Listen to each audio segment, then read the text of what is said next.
স্নেহের ছাত্রছাত্রী, আমি দীপান্বিতা ম্যাডাম। আমার ইউটিউব চ্যানেল দীপাস টিচিং তোমাদের সবাইকে স্বাগত। ক্লাস 12 সেমিস্টার 3 তোমাদের প্রাকৃতিক ভূগোল, সেখানে কনসেপ্ট ক্লিয়ারের ক্লাস এবং এমসিকিউ সমস্তটাই কমপ্লিট হয়ে গেছে। এখন যেটা চলছে সেটা মানবীয় ভূগোলের জনসংখ্যা চ্যাপ্টার। এখান থেকে কনসেপ্ট ক্লিয়ারের ক্লাস যেমন চলছে, সঙ্গে সঙ্গে চলছে এমসিকিউ। এমসিকিউ সিম্পল বা বেসিক টাইপের সমস্তগুলোই কমপ্লিট হয়ে গেছে। তোমরা যদি এখনো পর্যন্ত দেখে না থাকো তাহলে কিন্তু ভিডিওসে বা প্লেলিস্টে গেলে দেখবে সুন্দর করে সাজানো আছে, পরপর প্রত্যেকটা ক্লাস পেয়ে যাবে। আজকে জনসংখ্যা চ্যাপ্টার থেকে আলোচনা করব শূন্যস্থান পূরণ।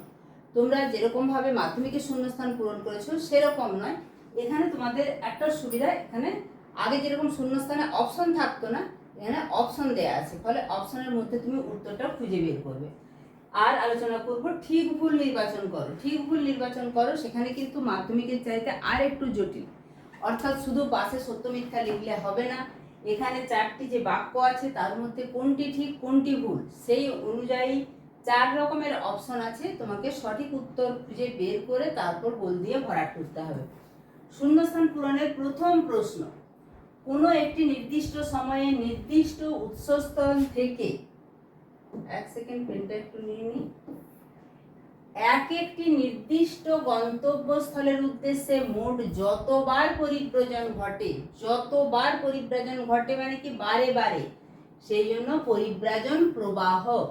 মানুষ বসতি স্থাপনের উদ্দেশ্য ছাড়া যদি অন্য কোনো প্রয়োজনে এক স্থান থেকে অন্য স্থানে যায়, অর্থাৎ এক স্থান থেকে অন্য স্থানে গেল কিন্তু সেখানে বসতি স্থাপন করছে না, সেটা শুধুমাত্র মুভমেন্ট বা বিচলন, এটা হচ্ছে মাইগ্রেশন, ইমিগ্রেশন, এমিগ্রেশন কোনোটাই হবে না, সেটা হচ্ছে বিচরণ, কারণ স্থায়ীভাবে বসবাসের উদ্দেশ্যে যাচ্ছে না, শুধু মুভমেন্ট ঘটছে।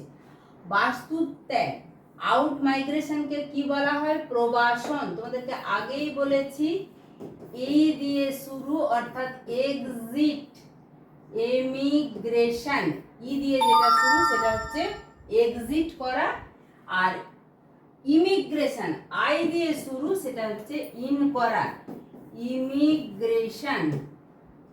তাহলে বুঝতেই পারছো, এখানে বাস্তুত্যাগ হচ্ছে প্রবাসন বা এমিগ্রেশন বা এক্সিট করা।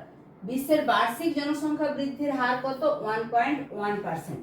পৃথিবীর সর্বাধিক জনঘনত্বপূর্ণ দেশ, তোমাদেরকে আগের ক্লাসে একটা যে এক নজরে দেখিয়েছি সেখানে সমস্ত ডেটাগুলো ভালো করে করবে, আমি বারবার বলেছি সেখান থেকেই এমসিকিউ আসবে।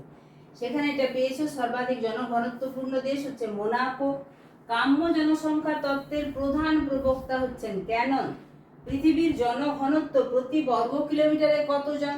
আমরা প্রত্যেকটা দেশের আলাদা করে করি, মহাদেশের আলাদা করে করি, কিন্তু যদি পৃথিবীর মোট আয়তনের সাপেক্ষে পৃথিবীর জনঘনত্ব দেখা হয় তাহলে প্রতি বর্গ কিমিতে 53 জন পার বর্গ কিমি স্কোয়ার কিলোমিটার। এখানে যে প্রতি বর্গ কিলোমিটারে লেখা আছে।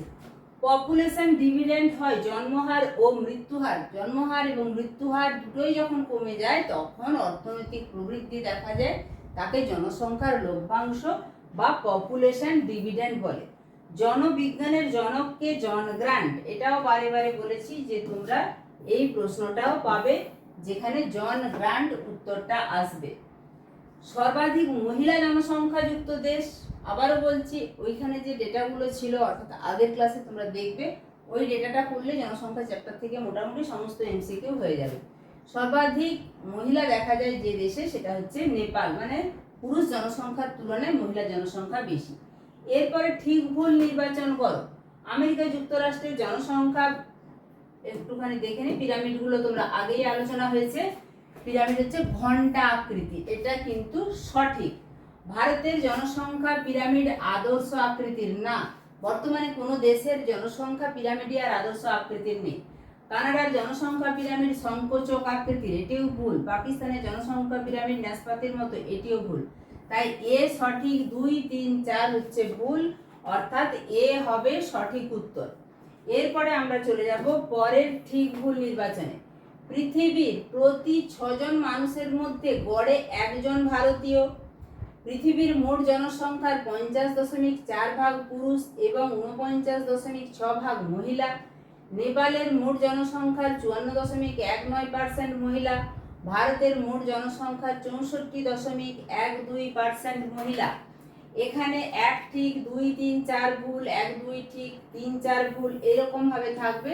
সঠিক উত্তর এখানে 1 2 3 তিনটি ঠিক। এটা ডেটা ভিত্তিক প্রশ্ন, তোমাদেরকে কিন্তু এই ডেটাগুলি মনে রাখতে হবে, বিশেষত ভারতের ক্ষেত্রে। গোটা পৃথিবীর যে পরীক্ষায় পড়বে এরকম নয়, ভারত যেহেতু পৃথিবীর সবচেয়ে জনবহুল দেশ, সেই হিসাবে ভারত গুরুত্বপূর্ণ, আমরা ভারতবর্ষে বাস করছি, সেই হিসাবেও ভারত আমাদের কাছে গুরুত্বপূর্ণ।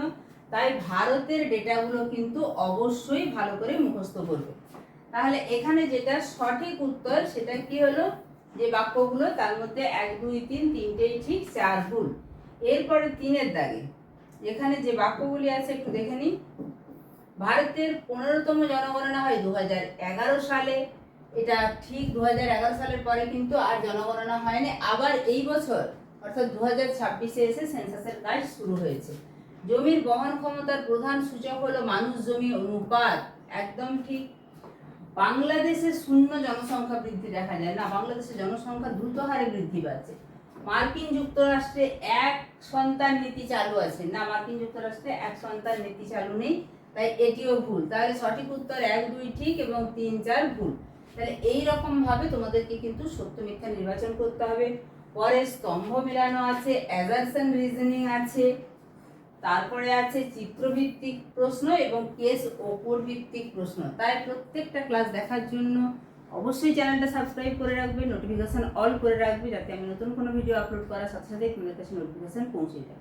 গুরুত্বপূর্ণ তথ্যটা অবশ্যই বন্ধুদের মাঝেও শেয়ার করে দিও এবং একটা লাইক করে দিও। দেখা হচ্ছে খুব তাড়াতাড়ি পরবর্তী উপস্থাপনার সঙ্গে। সুস্থ থাকবে, ভালো থাকবে, মন দিয়ে পড়াশোনা করবে।